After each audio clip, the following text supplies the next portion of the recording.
America. We are endowed by our Creator with certain unalienable rights: life, liberty, and the pursuit of happiness. At Grand Canyon University, we believe in equal opportunity, and the American dream starts with purpose. To serve others in ways that promote human flourishing and create a ripple effect of transformation for generations to come. Find your purpose at Grand Canyon University. Private, Christian, affordable. Visit gcu.edu.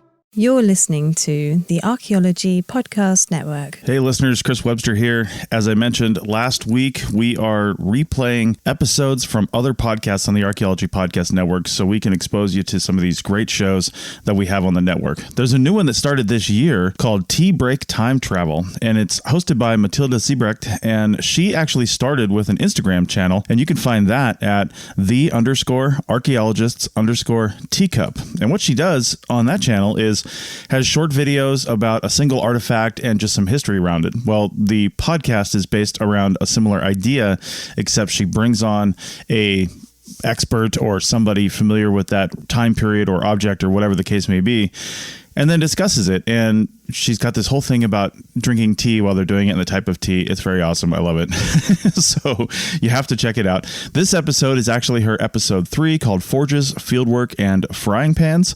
So I'm just going to leave it at that. Check it out, and hopefully you can discover the Tea Break Time Travel podcast. It's monthly, so not a heavy time commitment if you don't have a lot more podcast time in your schedule, but I think you can fit this one in. So enjoy this one. And again, we will see you back with some brand new episodes and some good interviews in November. On to the show. You're listening to Tea Break Time Travel, where every month we look at a different archaeological object and take you on a journey into their past.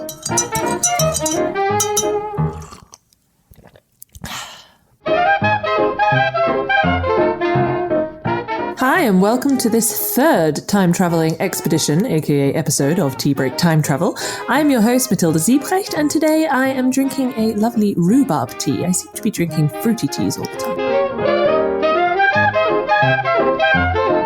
You're listening to Tea Break Time Travel, where every month we look at a different archaeological object and take you on a journey into their past. I'm your host, Matilda Siebrecht, and today I am savouring a fruity rhubarb tea. And joining me on my tea break today is Zechariah Jinks-Fredrick. I said it wrong, even though we just did it, but it's fine. I'll continue. What are you drinking today, Zach? I'm just having some coffee, thank you. Coffee. Are you more a coffee man than a tea person? Coffee for the mornings, tea for the afternoons. For coffee, it's usually a Sumatra roast, dark roast. For tea, it's usually Iron Goddess of Mercy. Iron Goddess of Mercy. That sounds like an amazing... What's the flavour of that? It's a type of oolong that comes from southern China. It's also known as Tea Kuan Yin, which is just a really healthy antioxidant green tea. So. Oh, wow. Gosh, you know your teas. Wow, I feel like a fraud here. A charlatan just drinking my rhubarb tea. But I have to say, actually the main reason I got into teas was I started drinking all these different fruity and herbal and different sort of ones. Like I got a orange and carrot one at some point. I was like, I didn't even know tea could be like this. I assumed it always had to be these special teas. But anyway, but good. Okay, no, nice. And the coffee, black coffee with milk, coffee with sugar. Coffee with double cream. Cream even. Nice. And do you often savour an Irish coffee as well? I do sometimes, yeah. On the weekends especially. Nice. Maybe not, I guess we're recording this in the morning, so I would maybe judge you slightly if you were. I'm drinking an Irish coffee at this point. Anyway, good.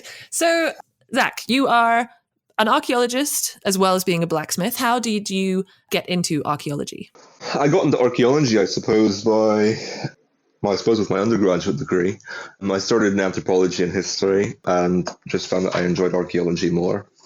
It was just one of those things to I suppose, transition into. I started in criminal justice. Wow. I just found that I don't know, I just found like I was going to get too stuck in that, and I wasn't happy with where I was living. I wanted to travel the world more and just have more control over my life. So I decided that archaeology was a good way to do that. Yeah, so that's kind of it. And then with my background previously with metalworking and just my own interest in it, that kind of brought me into archaeometallurgy, which is what my passion is. Yeah, that's amazing. Sorry, you just threw that out of the blue there, like criminal justice. So I guess you weren't necessarily one of these. I mean, I think a lot of archaeologists, when you say, how did you become interested in archaeology? They always say, oh, since I was, born, I've wanted to dig in the ground and everything. So that wasn't you? That wasn't me, no. It was an elective where I was doing my criminal justice degree, and I took it. It was world archaeology. I needed to make an elective up and it sounded good. And I really enjoyed it. And it just felt like that's more what I should do. Yeah. That's really funny. That was exactly the same with me, actually. I was doing, I started doing film and then I changed to Spanish at some point. I was doing a Spanish degree. And then my friend was doing an archaeology degree, and the course she was doing was all about the origins of humans and all of that kind of thing. And I've always been really interested in human evolution and all of that kind of things. And I was like, why am I not doing this? So I did it as a elective in the next semester and loved it and changed my degree and had to catch up and do all of those things. So it's nice to find a fellow person who discovered it later in life, shall we say? Yes, I agree. And so you mentioned that you were doing blacksmithing already before. My father was always been interested in it, and he never really partook too much himself. But we were always going to events and things like that, where there was farriers or blacksmiths making things. And he was trained originally as a welder, so he had a good knowledge already of metalworking. And we used to build things together in the shop, in the garage. And for me, it was just it seemed like a natural progression to kind of pursue that interest alongside him. When I was a teenager, I started doing more things and going to more kind of events. When I was 14, I worked with a farrier for a summer, and I learned a lot from him, and that was really quite nice as well. But I decided I hate making horseshoes, so I was like, I don't want to be a farrier, that's for sure. Fair enough. Yeah. Okay, and so because I guess the sort of welding and the modern blacksmithing techniques, are they still quite different to past ones? I mean, I guess we'll get into this later, but just a quick intro, maybe. A quick intro. Yeah, a quick intro would be, depends on what you're talking about. Okay. There's a lot of differences and there's a lot of similarities. So it's really coming down to what you're manufacturing. Okay. So you were able to use that experience that you had in the past with the welding and the more sort of modern metalworking techniques, to look then at more past techniques or sort of past activities. That's really cool. That's a really nice thing. Quick question before we continue. If you could then travel back in time, this is an interesting one for you, especially because you haven't always been interested in archaeology and history necessarily before uni. Where would you go if you could travel back in time, and why? Well, I think I'd probably travel back to the early medieval period or the Iron Age. I was always, from the time I was probably about, 4 years old, I was always obsessed with, kind of the Crusades and the Dark Ages and the Vikings. And I just always loved that period of history so much. So I think I'd probably go back to that time. I think I do that still with my own reenactment stuff when I go to my different events that I do. But to be honest, I mean, it just feels like you're cosplaying as an adult, which is a bit, I don't know. No, it's scientific experiment. I'm also a big fan of experimental archaeology and reenactment, and I always say, no, this is scientific. It's my work. It's not just me having fun. But we'll get into more of that in a bit. But thank you very much for joining me on my tea break today. And before we look at today's object, which you can all probably guess what that might be, let's first journey back a few hundred years to 1808 and the site of Bushbarrow in Normanton Downs. So the sun is starting to set over the grassy fields. You can picture the scene. Swathes of bushes and trees, the mounds of various barrows faintly visible in the surrounding dusk. A crisscross of trenches cuts into the field, and standing over the site is William Cunnington, who's often considered the father of modern archaeological excavation. His very curly hair, according to the pictures I found, blows across his face, with its very prominent nose, bushy eyebrows, and he bends down and picks up a tool that one of the diggers had forgotten to pack away.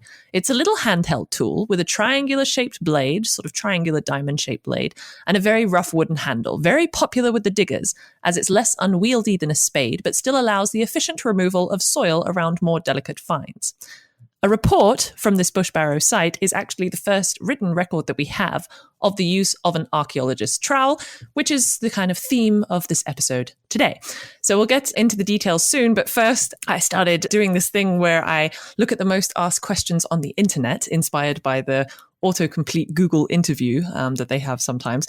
So courtesy of Google search, I typed in archaeologist trowel and saw what came up. There weren't too many different things, but the first one was, is an archaeologist's trowel safe?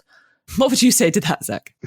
I guess I don't quite understand what they're saying. Is it safe from being weird, right? stolen? Or is it safe to use? I mean, it is pointy. It's kind of like a spearhead. I've always thought that basically a trowel is a spearhead. So I'm not quite sure what they're getting at there. I guess you could say, because I suppose most archaeology trowels are blunt, right? Like they're not completely sharp, or do you have some that are sharp? Ooh, that's an entire school of thought. There's like a whole cult following of this. Oh, should it be sharp? Should it not be sharp? And Americans especially, they're like, it needs to be sharpened. And it needs to have a very fine edge. It needs to be very pointy. Whereas most, British and European diggers are more like, well, it needs to be worn. It doesn't need to be sharpened. You don't want to grind it down. And even a lot of people like in Scotland, I've come to find really like a rounded point on them because they find it's easier to excavate post holes. And it seems there's a lot of post holes in Scotland from what I've been told. Yeah. Yes. As someone who did their undergraduate degree in Scotland and had to do some excavation practice, I can say it's a lot of post holes, which, for those who are interested in it, great. But I have to say after a while of looking at a different color of soil, I got a little bit bored with it. But anyway, so I remember first getting my first archaeology trowel, and I was trying to work out whether to get I was looking up, like, what's the best one? And in the end, I ended up ordering from you and got one from Anvil and You, which we'll talk about again in a bit. Yeah, I was looking at whether to get, WHS or Marshalltown or something. Those seem to be like the two big brands. And I made the mistake of posting on my Facebook, archaeology friends, which one do you have? Like, I can't decide. And oh my gosh, like it was I've never had so many comments on a post before. It was all these different people, and it seemed to be very strongly one or the other. But apparently it's sort of different ones for different soil types. So, I mean, based on your experience with making them, what would you sort of suggest depending on, I don't know, which soil type or which region you're in? What kind of trowels would you suggest for people to get? I know that I make different patterns now as well. So I have your classic Philadelphia pattern, your classic London pattern, and then also my own pattern, which is the one I sell the most common of. My pattern is modified basically from the traditional pointing trowel, which puts the angle of the shoulders at a 26.8 degree angle from the rise. Okay. That makes it sharp enough to cut soil when you pull back to yourself, as well as giving a long enough blade to really tease out delicate things around larger stones. I find it works really well with excavating slightly gravelly soil and also Roman sites especially. Okay. And it does really well with Roman sites. Your more diamond-shaped trowels, which are your kind of more Philadelphia pattern, those ones are much more common to see where you have a lot softer soils. They're much more widely used in places like Greece and Italy, where their soils come often more like plates rather than as, I suppose, granules, if that makes sense. Now, your London pattern, I mean, that's very similar. It's just a little bit of a wider shape with a little bit more of a blunt nose. I mean, my pattern is very similar to that. And when I say blunt nose, I mean, it's just, it's not a perfect point. It's about a 2 mil point.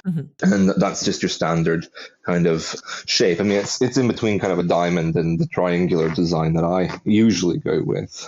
There's also, of course, other modifications that you see. Sometimes you get rounded shoulders. Sometimes you get heart shapes. It's really down to, I think, personal preference as well. I mean, the broader the trowel, in terms of the width of the widest point, the less control you're going to have over it. So you're going to want to use it on softer soils.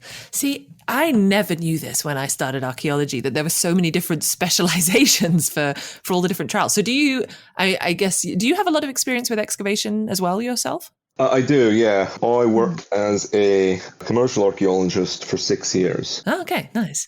And so did you then have kind of a toolkit, or is it more standardized? I'm speaking now as someone who has done excavations, but I'm more the post-excavation side of things. So I have my one trowel that I use when I'm excavating. But I mean, for people who are excavating more regularly, do you have your toolkit of different trowel types for different soil types? Well, I kind of go more with the versatile approach myself. I mean, certainly some people have more specific things. I say that, but people who do it enough usually always have their own toolkit in some way or another. Mm-hmm. My specialty toolkit is more oriented towards focusing on small finds themselves. Mm. So when I excavate human remains, I prefer to use a bone tool or a wood tool.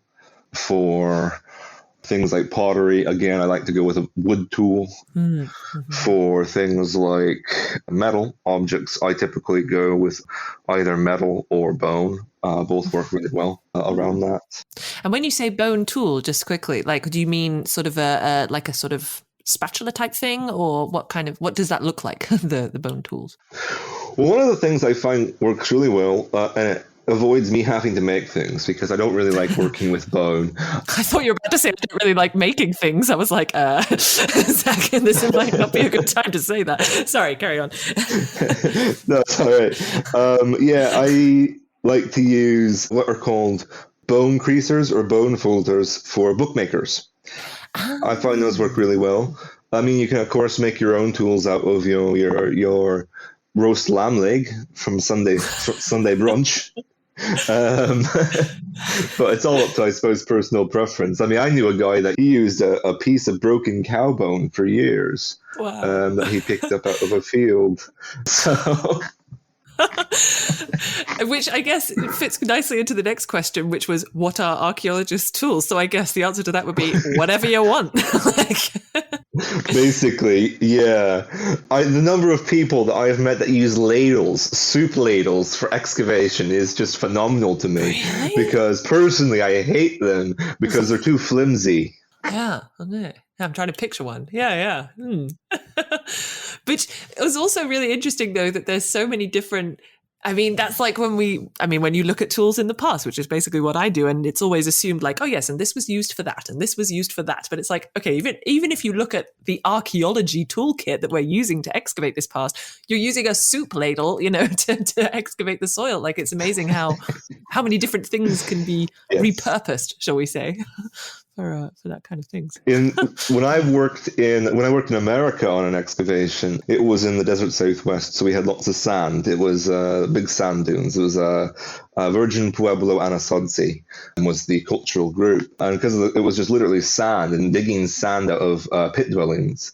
Oh, I saw people even using frying pans and using those as like a scoop. So it's a case of you adapt with your environment, I think.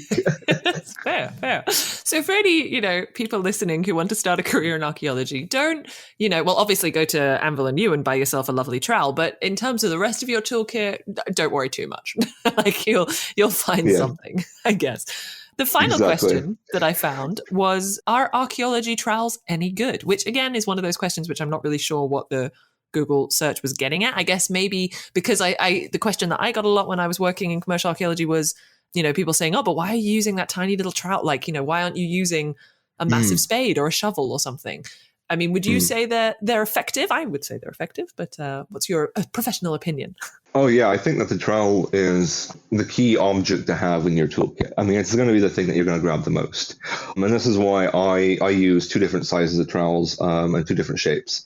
I use a pointed trowel and I use a margin trowel, which is a square trowel. And it's the first thing you're going to grab. It's the best tool to use. It really is. Improvised tools really come about when you don't have quite the right thing in your toolkit to get at something you haven't encountered before. And so, I think that also we think about when we ask the question, are archaeology trowels any good? I think some people are also wondering about the quality of them because they're familiar maybe with the pointing trowel and they hear about an archaeology trowel and they think, well, they look the same. Is there a difference in them? And they might wonder about, quality of the metal or so on and so forth. Currently, I am the only person the only business, the Anvil and Ewe is, that offers archaeology trowels and pointing trowels in stainless steel and high carbon steel. No one else in the world does that. That's going to last you a lot longer. It's going to stay sharp longer. It's going to work better in gravels, especially. So I would recommend that for the investment, because that is going to improve the life of the tool itself. I can attest as well, the trowels from Anvil and Ewe, not only are they extremely strong, but they look amazing. So yes, for any new archaeology students or anything who need to get a new one, definitely worth the investment. Also, just because you'll look really cool on the excavation. America. We are endowed by our Creator with certain unalienable rights, life, liberty, and the pursuit of happiness. By honoring your sacred vocation of business, you impact your family, your friends, and your community. At Grand Canyon University, our MBA degree program is 100% online, with emphases in business analytics and finance to help you reach your goals. Find your purpose at GCU. Private, Christian, affordable. Visit gcu.edu. At your job, do you ever have to deal with a nose roller? How about a snub pulley? Well, if you're installing a new conveyor belt system, dealing with the different components can sound like you're speaking a foreign language. Luckily, you've got a team ready to help. Grainger's technical product specialists are fluent in maintenance, repair, and operations. So whenever you want to talk shop, just reach out. Call, click Grainger.com, or just stop by. Grainger, for the ones who get it done. Okay, so we know a little bit more about the archaeologist trowel, but maybe, Zach, based on your level of expertise, you could tell us a bit more about the kind of history of tools and, I guess, blacksmithing in general. So, I mean, when did blacksmithing, either as we know it today or as kind of a starting concept, when did it actually start? Most people think of blacksmithing as having started in the Iron Age. But they would be a little bit off, actually, because the roots in blacksmithing, the very structure of what it is, originates in, really, if you want to think about it, the Chalcolithic, the Copper Age in the Near East. A lot of the techniques being used to hammer out copper objects from raw ore or from even smelted ore are then employed in the Iron Age later on. There's also some extent that those techniques are refined in the Bronze Age itself throughout Europe. Most people think that bronze objects are always cast, and that is true to an extent. They are always cast, but sometimes they're forged down further. Some of the work that we've seen from Sheffield Science Department for archaeology, we see that the very ends of some bronze axes demonstrate a grain structure that's elongated and much more compact. Now, that could occur from use, but it's more likely that it's also occurred, since what are called ghost structures are not present throughout that entire grain structure. I don't want to get too complicated here, but basically what we're saying is that means that it was probably heated at the end and hammered sharp, basically. And what that does is that makes it a stronger object. And so they knew that was happening in the Bronze Age. And so those concepts are then re-employed and further advanced and built upon in the Iron Age. And we use those same principles and concepts today. Whenever you take a bloom of iron or a bar, a billet of iron, and you forge it into a shape, what you're doing is you're changing the microstructures of that metal. You're elongating it and you're compacting it. And if you think about it in the same way that diamonds and other gemstones are formed, they are formed under extreme heat and pressure. It's kind of the same thing with base metals. That extreme heat and pressure from the hammer blows forces those grains closer together, which makes them stronger. It binds them together more securely. Okay.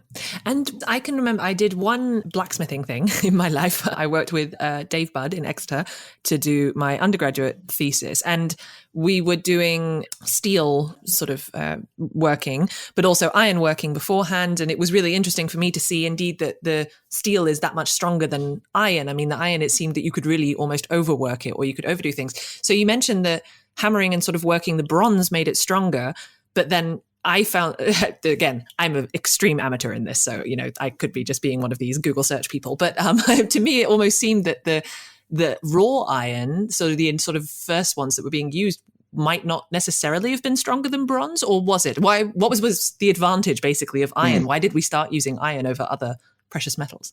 Well, Previous metals. you're very right about that. And this comes down to two principles, whether or not it's a binary or a tertiary alloy when we talk about iron. I mean, steel is defined throughout the, how do you want to say it, the metallurgical community as having a carbon content greater than 0.07% by weight. So anything below that is considered to be iron. Now, in the Iron Age, especially in the early Iron Age, what we're seeing iron that, actual iron. It's very low carbon content. We're looking at carbon contents as little as 0.03%, which is just absolutely, oh, sorry, I said that wrong. It actually should be 0.007% and 0.003% is what we're looking at. Right, yeah. For those early Iron Age things. That extra zero makes a huge difference. And just to put that kind of into perspective, like our modern tool steel, so think like your spanners, wrenches, even your hammers, things like that, their carbon content on those is usually between 0.9 and 0.12% carbon. Oh, wow. Okay. Yeah. So carbon has a very unique effect to the grain structures of ferrous objects. Now, you think like we've all heard of cast iron. Cast iron is defined as having more than 2.5% carbon within its object by weight. Okay. And so that that's makes it significantly stronger brittle. than steel. Yeah. Oh, brittle. Okay. Brittle, yes. The more carbon you put into something, the more brittle it becomes. I see. Okay. And that's something that people don't always realize. So when we're talking about malleable iron, we're talking about iron that has a carbon content of less than 0.007%. We're looking at those early wrought irons where they have not been able to, we use the term cement the carbon within inside the grain structures itself. Okay. Usually this has to do with a lack of good airflow and a lack of introducing carbon throughout different stages of the process. By the later Iron Age, even as early as the Middle Iron Age, circa about 300 BC in Britain, we're starting to see steels coming about, but they're not what we know as steels today. They're not homogeneous, they're heterogeneous. So that means there's pockets of really low carbon iron, there's pockets of medium carbon steel. Ooh. And even in those little pockets of steel, there are horrible conglomerations of glassy slag inclusions, which again, that affects the structure of things. And it's those glassy slag inclusions that are really icky. Basically, to use a technical term. So they clearly knew that the steel was a good thing, or was it was more less brittle, shall we say? But they were still trying to work out how to do it.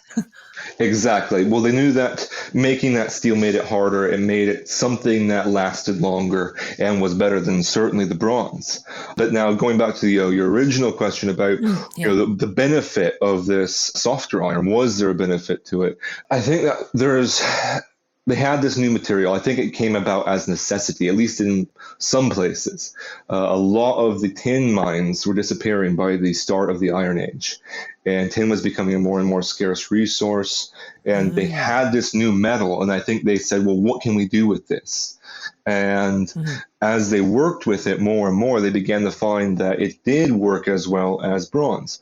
Now, specifically, one thing makes iron, we'll just actually say wrought iron, so iron less than 0.007%, closer to bronze and harder like bronze is phosphorus. And that's an interesting perspective because that makes that tertiary alloy I was describing. And phosphorus is commonly found in what's known as bog ore. And we know that in the Iron Age, they were exploiting bogs specifically for the ore so that they could have that higher phosphorus content, because they knew that the ore that coming from those bogs worked better. And what that phosphorus does in the iron is it makes what are called Newman bands, 1 and also 2 ghost structures. During hammering, it can be worked at a lower temperature, and it work hardens much better, and it work hardens much more like bronze. So it doesn't matter if you quench it. See, it's an interesting material because having spoke with Henry Clear, as well as Peter Crew, and even Craddock for that matter, about working with phosphoric iron, you come to find that the forging of it is very different than what we're familiar with both heterogeneous as well as homogeneous irons and steels. And that higher phosphorus content, usually it's a content that's greater than 1%, makes the steel, again, brittle. And if you overwork it, it causes the steel, well, I should say the iron itself, to crack and break. And it can't even be rewelded or repaired. So it's actually very tricky to work the metal in that early period. And I think one thing that they would have also observed that I've come to find in my own research is that the more they used this phosphoric iron, the harder it did become. And so the more it actually saw use, the more it started to become more like the bronzes that they were familiar with. Of course, as more knowledge was gained towards later Iron Age, things again refined, as I've already said. So I'll just leave that there. But that's really interesting then, that they definitely, I mean, it obviously then took a while, I guess, before they arrived at something where they were like, okay, this is a good usable material. So it's amazing that they stuck with it for that long. I mean, if they hadn't, imagine if whoever was doing it was like, ugh, no, this sucks, we're not going to do it. We wouldn't have iron or steel. Well, exactly, which is quite interesting to think about, actually. And I mean, your earliest iron objects come from both China and Egypt. Okay, I was just about to ask, because you mentioned bog ore, so I thought, oh, maybe they're only in areas with bog, but no, okay, they're in other, okay. Mm-hmm. Yes, we have a really good date from the Tutankhamun dagger, which we know is about 1800 to 2200 BP. And that makes it one of the earliest iron objects in kind of our hemisphere. Mm-hmm. And that is really special metal because that is from an I say asteroid, I should say actually meteorite, because meteorites are smaller, but that's actually from space. It's space iron. That's the way I like to think of it as. Cool. That actually, I think I unfortunately haven't been able to go into that in much detail, but my region of study is Paleo-Inuit cultures from the Arctic, and they think that one of the potential ways that the Tunit people, so the culture that I look at, was getting iron was indeed from like meteoritic iron or something, which is just so cool. I would love to be able to look into that further. But that is actually really interesting that you do mention that, because I was recently reading a really interesting report along similar lines that was about the native groups in Greenland doing something very similar. Yes. Yeah, I think that was they found one source in Greenland or something, right? Yes, exactly. And they were making some of their, I think they were called ulu knives. Ulu? Yeah. That's it. Yeah. So that was quite, I thought, interesting as well. Which is very cool then, that you have the iron coming from outer space, from bogs, so from water basically, and then I suppose the smelting process, so actually breaking it down yourself as well, which is well, the interesting thing with the space iron is space iron. Please, if anyone's researching this, use that as your title. Use it. Yes, aliens please do. Use did have an effect on archaeology. Indeed. It's usually actually not refined further. So usually it's not smelted down. It's usually not put into a furnace. Oh, wow. Usually it's forged. Yeah, it's pure enough. What's really cool about it is that it has these structures inside of it called Windmannsstatten. And Windmannsstatten structures are these really crazy looking, almost tree-like, well, I say tree-like, but they occur on acicular grain boundaries. So it's just these crazy lines all intercepting. And Buchwald did a really good research paper on this. And they are still present in the metal because the metal doesn't reach a high enough temperature during the forging process to remove them. And the way they form, the way that they're forming in these kind of meteorites, asteroids, is by traveling through space under heat and pressure for thousands of years while basically on fire.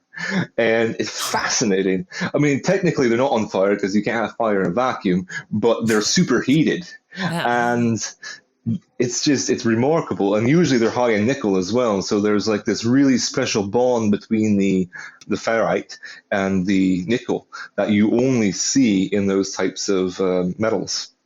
And then presumably then you can indeed identify that from the finished artifact, because if they weren't forged enough, that's still there. Amazing. It is. It is. So cool. I mean, and now you can this is why we're interested in artifacts. Well, exactly, yeah. I find it really interesting and fascinating as well. And you can also get Wilmenstätten patterning, or similar to Wilmenstätten patterning, in certain types of crucible steels as well. If they are cooled slow enough and they're kept hot long enough and they've reached a high enough temperature, which is also really kind of cool. And that's what's called true Damascus. When we see that coming from India, well, more specifically Persia, as early as 500 BC. Which is really interesting and quite cool to think about. And that's sort of the highest quality steel then, or? Yeah, it is, in a manner of speaking, because it's a combination of wustite and that Wilmenstätten grain structure that really gives a unique appearance to the metal, where it has a very unique grain structure that you wouldn't normally see, where the perlite colonies... They're the ones with the really beautiful like waves and things in it. Exactly. Yeah. Now, some of that can be achieved, though, through pattern welding, which is a little bit of a different process than, the true Damascus, which is the formations of essentially Wilmenstätten patterns with the wustite. But yeah, that's a really long technical thing to talk about. Maybe for another day. If people are interested, I'm sure they can find various papers. But this is all, it's so interesting that you've been mentioning so many things related to chemistry, percentage of carbon, all this side of things. But I guess back in, prehistory or the day, science, the kind of overlap between science and magic, or, the sort of magical properties or belief systems it was a lot less of a distinction made, I guess you could say. So I know that from the brief reading that I was doing, a lot of cultures, both historically and maybe prehistorically, and even I think quite a lot of cultures in the present day that still do the more kind of traditional smelting technology and stuff, they had almost magical associations, these blacksmiths, like they were seen as almost a shaman figure or something. Do you have you had experience with that yourself, or what can you say further about that? Well, certainly, yeah. And I think that certainly in the past there was this, since they didn't understand the chemistry, they didn't understand the metallurgy, it was very much this magical process. The Romans had this belief that quenching the steel in the urine of a red-headed boy would make it stronger, Hey, so you're well like already then. Exactly, yeah. And so you see things like that all through history. African groups like the Dogons have been especially a focus in the last 20 years for these kinds of ethnographic archaeology reports on myth and magic within metal production, because they still have a lot of those superstitions today about making the smelter is the woman's womb, and the iron ore going in is the man's seed, and the bloom coming out is the baby being born, which he then met to death on an anvil, but that's fine. Exactly. And then there's like all these there's different processes that go into that. You can only drink certain things at certain times around it, at different stages. You can only eat certain things at certain times, and it's very complex, shall we say. And I think that mythos then does still exist in some places in the world. Yeah. And I think to some extent, in a way, we as blacksmiths sometimes do have our own little rituals and things that we think work, that help. Yeah. I don't know. It's a matter of, I suppose, thought process. Yeah. I sometimes add, like when I do things with mild steel, sometimes I get requests for things that are recycled steel or things out of mild steel, like knives or letter openers. And sometimes what I do is I use a ball peen hammer to hammer the spine of it, to try to... I do it at a lower temperature in an attempt to create that Newman banding I mentioned. Basically work hardening it to make it a little bit of a stronger steel, even though it has such a low carbon content. I can't tell for certain if it does work. It seems to work. I wouldn't know until I cut it in half and looked at it with optical luminescence, spectroscopy. Yeah. So it's kind of one of those things that's I think it works. You could call it a superstition. It makes sense in theory because of work hardening and what I know about work hardening, but to verify it, I need to do that extra process of scientific analysis. But that's one of the things I like about experimental archaeology is we get that opportunity often. Yeah, to get to see both sides. And that's interesting. You mentioned the sort of the theory of it works, practical side of it works. Because I mean, presumably in the past, they wouldn't necessarily have been like, yes, it's reached a temperature of, 150 degrees centigrade and it has 0.7% carbon. They would have just had a feeling, or known, which I guess is similar to what you were just talking about then as well. And I guess that's also, I mean, how much do you think they actually understood about the chemical properties or the kind of practical properties of what they were doing compared to just sort of a feeling or a belief in what they were doing?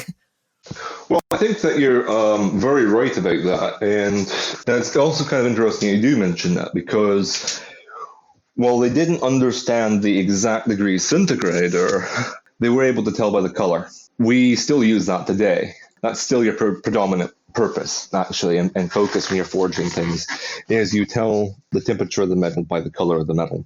Go from what we call dark cherry red all the way up to what most people call white hot. White hot is almost sparking temperature. That's the temperature you're really looking at for welding things together under a forge and hammer, or I should say hammer and anvil. Yeah, I mean, we know that they were using forge welding techniques in the Iron Age already. So it's a process that's been around for the better part of basically 2,000 years. I remember that just reminded me of, because these experiments that I did for my thesis was doing forge welding, and I can indeed remember it being white hot and it was just start sparking, and then you had to take it out and hammer it to death, basically, to try and get it welded. But I still need to write up those experiments. It was what I did for my undergrad. So of course, at that point, you don't think that you're ever going to write something up, but I do need to write it up because referring a little bit back to the sort of, I guess, magical associations with it. Basically the thesis topic was looking at how seaweed could have been used in metalworking. Because there was a site that my supervisor had found in Iceland, a Viking Age site, and they'd found seaweed in the forge area. So I was basically doing a bunch of different experiments to try and work out, okay, could it have been used? Where could it have been used? Does it actually work? With Dave Budd, who's another professional archaeologist and experimental archaeologist and blacksmith. But and it was good fun trying it in all sorts of different things. I used it as a fuel, does not work, by the way. And I used it to create what's it called? The thing that binds the metal together when it's a flux, to bind the metal together during forge welding. And I made a tar and I did all sorts of things. But one thing that did happen was when I used it as a fuel in the fire, the smell was very reminiscent of another kind of weed substance, shall we say, which obviously I had very limited experience with, but the smell has a very distinct smell, right? And you could really smell that. And my now husband, then boyfriend, was helping me, and he was working the bellows. And he was like, at some point he said, I think I need to step outside. Like, I need to get a bit of fresh air, because you did feel a little bit like, whoa, okay. And it made me wonder, like, I wonder if that was almost a kind of a ritual, shall we say, of getting yourself into the zone, of doing the kind of magical. I mean, it doesn't surprise me, actually. It would make actual sense if it was used in that way. It's a very interesting concept, that, especially because we're talking about Scandinavian people, and we know that the Scandinavians had all kinds of use for hallucinogens and for mind-altering substances throughout various practices, even battle, which is, the berserker and the mushrooms is just fascinating, Yeah. But no, it was really interesting. I need to write it up at some point. And it also just goes to show that experimental archaeology is great for so many different reasons, because you get the scientific side of things and the theoretical side of things, but then you also, I mean, if I'd done that in a lab, I wouldn't have had that experience at all, which I think is really interesting. People are driven by the search for better.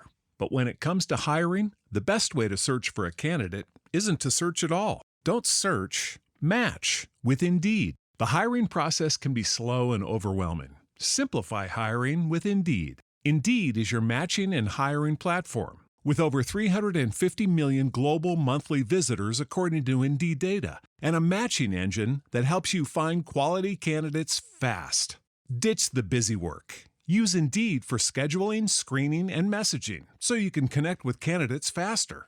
Join more than 3.5 million businesses worldwide that use Indeed to hire great talent fast. Listeners of this show will get a $75 sponsored job credit to get your jobs more visibility at Indeed.com/PODKATZ12. That's Indeed.com/PODKATZ12. Terms and conditions apply. Is your vehicle stopping like it should? Does it squeal or grind when you brake? Don't miss out on summer brake deals at O'Reilly Auto Parts. O'Reilly Auto Parts. Moving on a little bit. So we did already introduce you in the first section of this episode and what you do, but perhaps we can go into a bit more detail now. So you have this business, Anvil and You, blacksmithing. How did that start? So you mentioned that you got into the interest of sort of metalworking through your father and through that side of things. But when did you decide, okay, this is going to be my job. This is going to be my life from now? Well, I suppose it came about when it was just too difficult to balance my PhD and working as a commercial archaeologist part-time. There just wasn't a lot of companies that were willing to have a part-time commercial archaeologist. I could not work full-time and do my PhD full-time. It just was too much. Tried my first year. I tried to do, 35 hours a week on that and 35 hours a week on my PhD thesis, and that was just no. So I can try to picture working like a full-time job alongside my PhD. I can't imagine it. yeah, it was not fun, especially, when you're doing the commercial work, because you're always covered in mud, you're always wet, you're always cold, and so that was just exhausting. And so I said, well, I need to do something else. And I was already doing experiments for my PhD with kind of different types of metal production techniques, or trying to see if my thoughts and perspectives on some of these production techniques were actually producing the items that I was looking at, shall we say.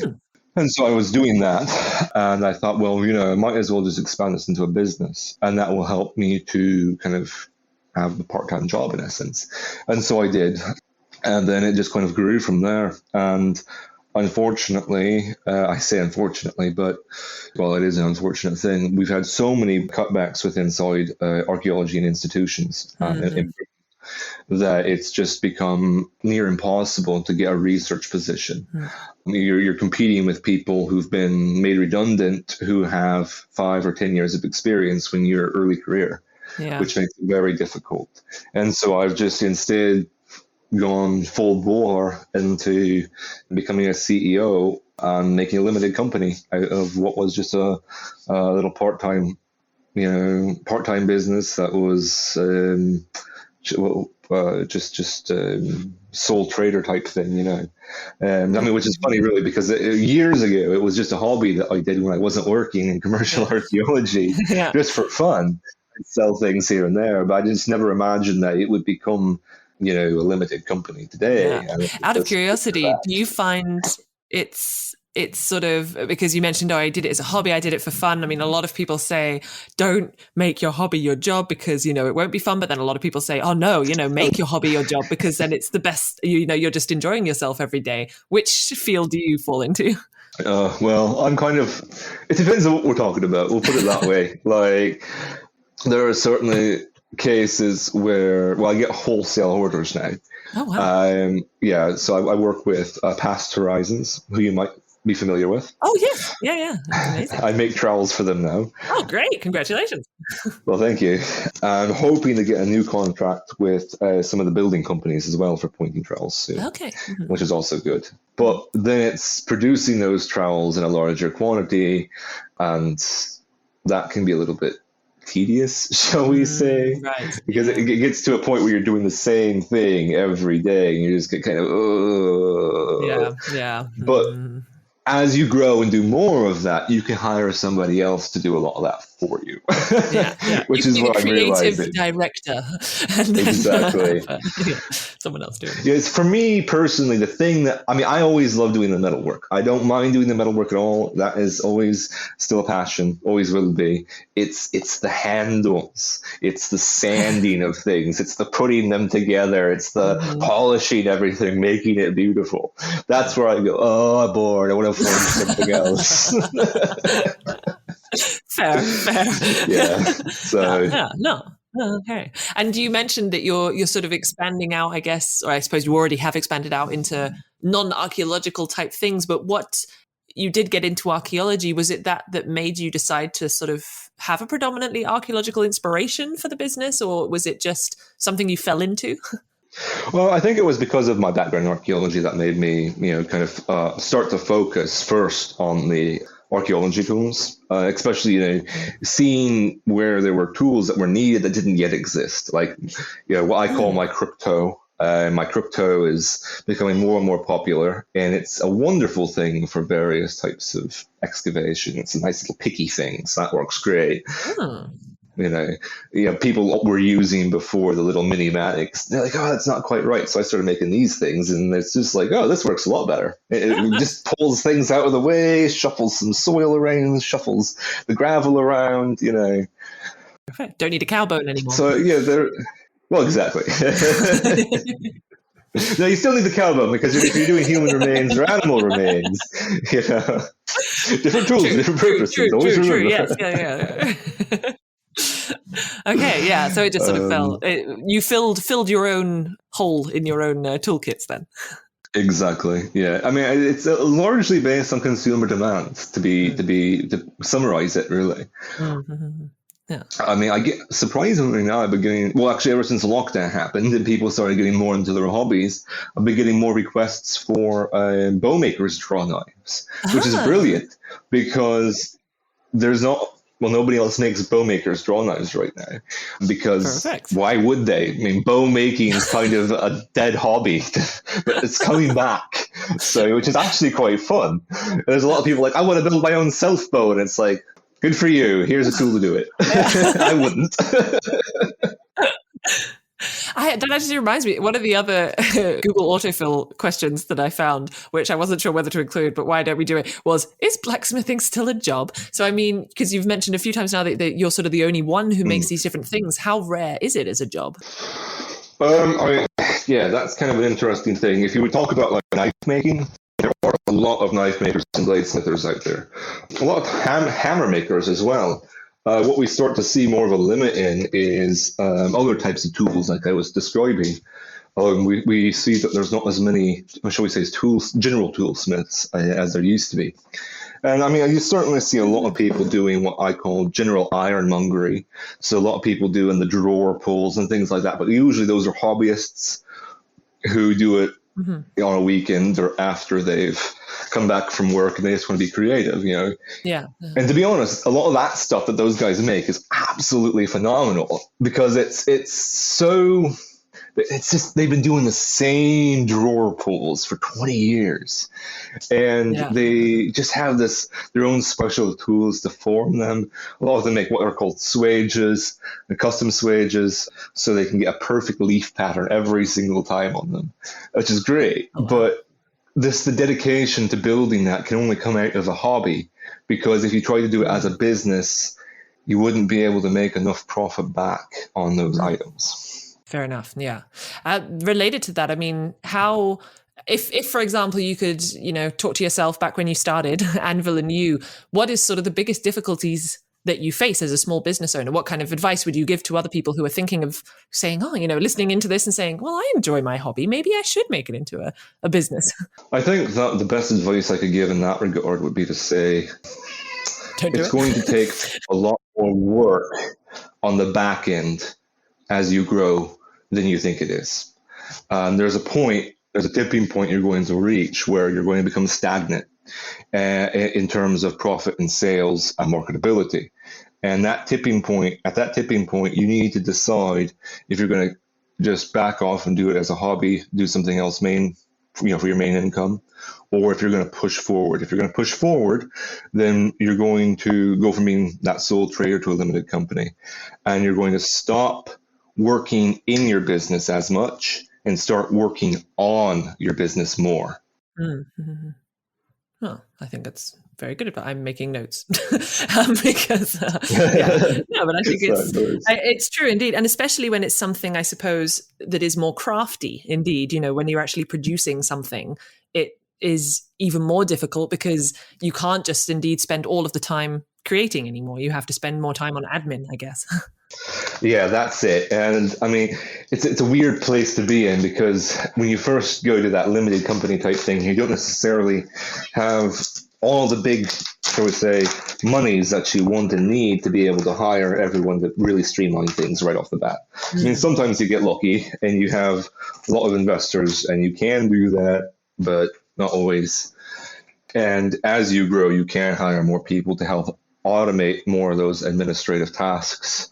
And as you can automate more of those administrative tasks, the business can grow and develop more, and you can, really push it forward.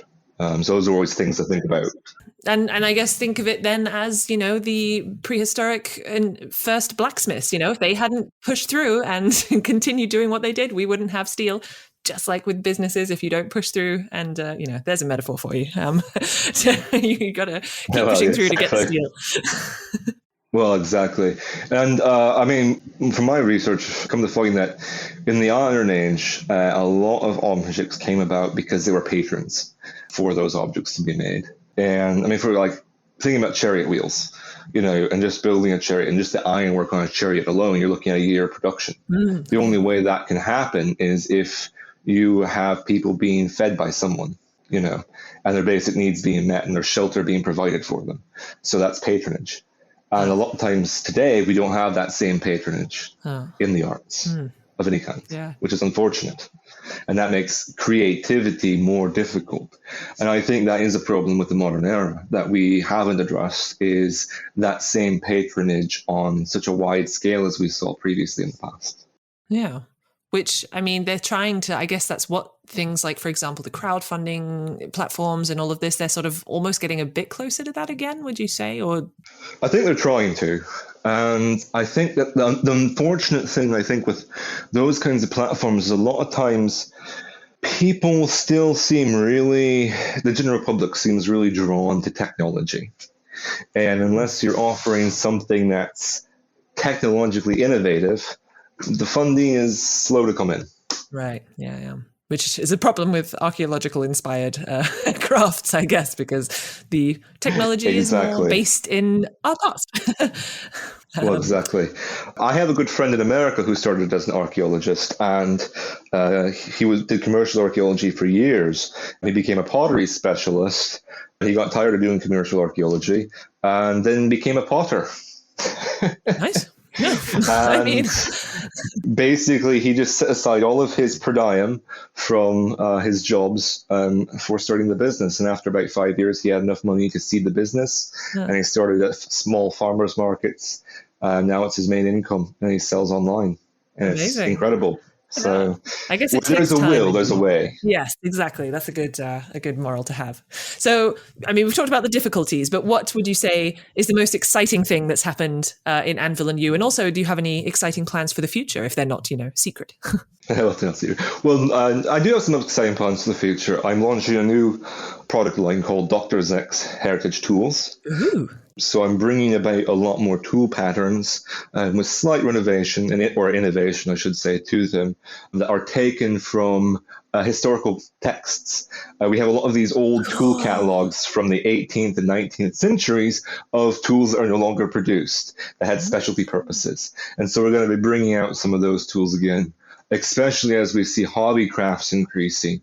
The first one that will be becoming more widely available will be what I call the dog-legged adze.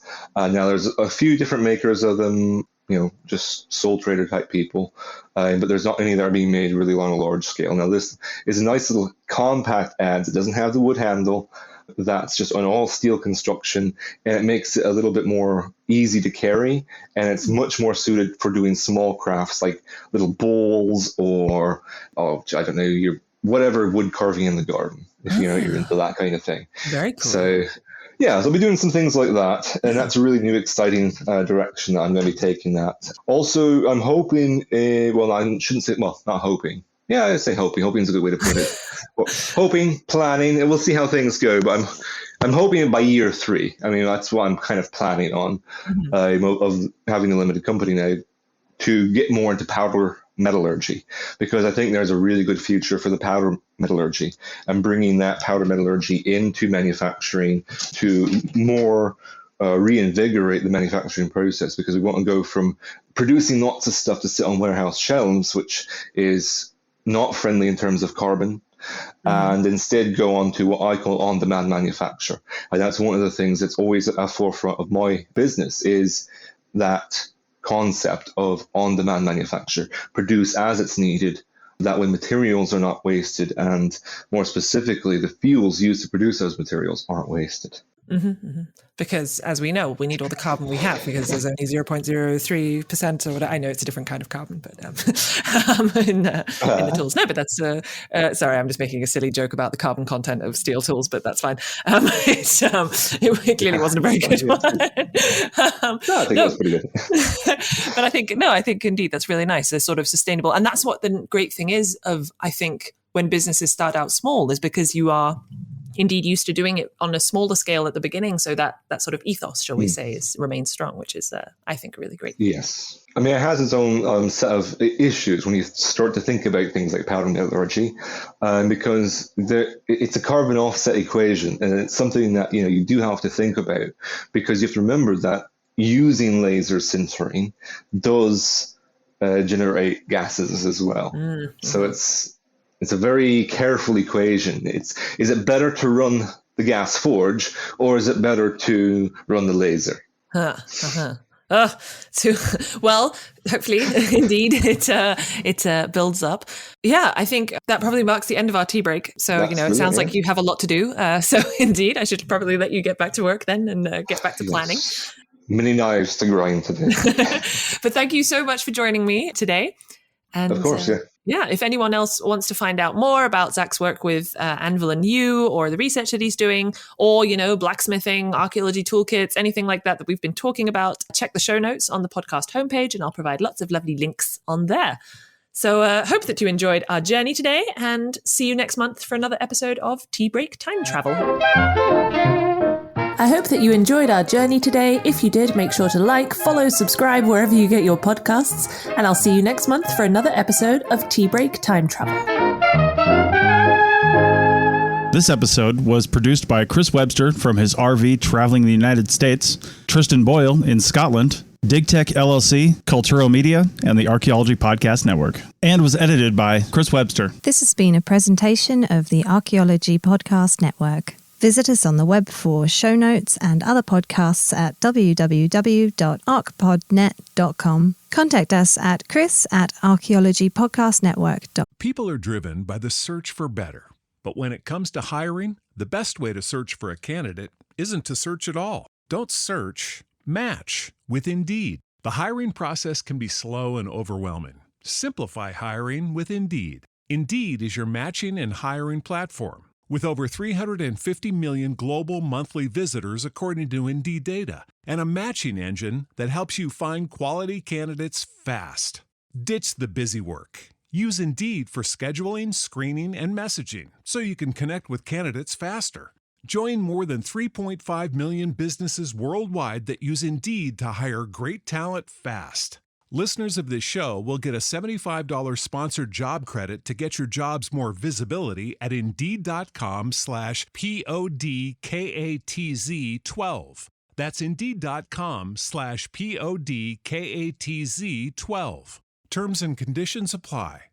America, we are endowed by our Creator with certain unalienable rights: life, liberty, and the pursuit of happiness. At Grand Canyon University, we believe in equal opportunity, and the American dream starts with purpose. By honoring your career calling, you impact your family, your friends, and your community. The pursuit to serve others is yours. Find your purpose at Grand Canyon University. Private, Christian, affordable. Visit gcu.edu.